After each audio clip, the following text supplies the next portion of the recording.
Okay, అంటే మీరు హిందుత్వం నుంచి ఎందుకు వెళ్ళారు క్రిస్టియనిటీకి? ఆరోగ్యం బాగాలేకపోతే ఆరోగ్యం బాగాలేకపోతే మీరు చర్చికి వెళ్ళారా? అంటే ఇప్పుడు మొన్న కరోనా వైరస్లో 1500 మంది పాస్టర్లు చచ్చిపోయారు. ఎట్లా చచ్చిపోయారప్ప?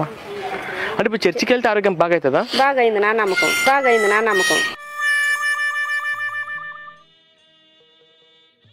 ఓకే, మరి హాస్పిటల్కి ఎన్నో హాస్పిటల్ తిరిగా. చెన్నై కాదు, నెల్లూరు కాదు, మంచి మంచి హాస్పిటల్ కూడా తిప్పారు. బాగా వైద్యుల దగ్గరికి తిరిగినా. ఏమైంది?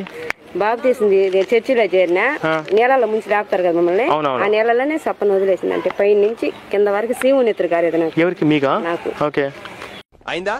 బాగైందా? ప్రతిదానికి ఓవర్ ఎక్స్ప్రెషన్. లేపినాక నాకు బాగైంది.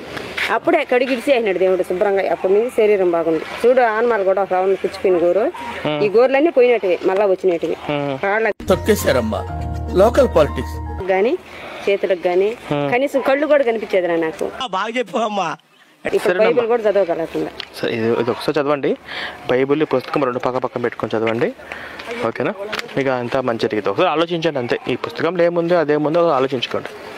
నమస్కారం. అండ్ ఎవరికైనా చూపించండి రా, వదిలేయకండి రా బాబు అని అలాగా కూర్చోబెట్టి చెప్పండి రా, వదిలేస్తారేట. మీకేదైనా ఇప్పుడు మీకేదైనా సడన్ గా ఏదైనా అయింది, డబ్బులు అవసరమైంది, పాస్టర్ అడగండి, ఇస్తాడా? కొంతమంది ఇస్తారు సార్. కొంతమంది ఇస్తారు సార్. మీ పాస్టర్ ఇస్తాడా? మన వాళ్ళు క్రిస్టియన్స్ మీద ముస్లిమ్స్ మీద పడి ఏడుస్తారు కొందరు. ఎందుకు దండగా? నిన్ను చూసుకుని నువ్వు ఏడవాలి, పక్కవాడిని వీడిని చూసి ఏడవటం ఎందుకు కనుక?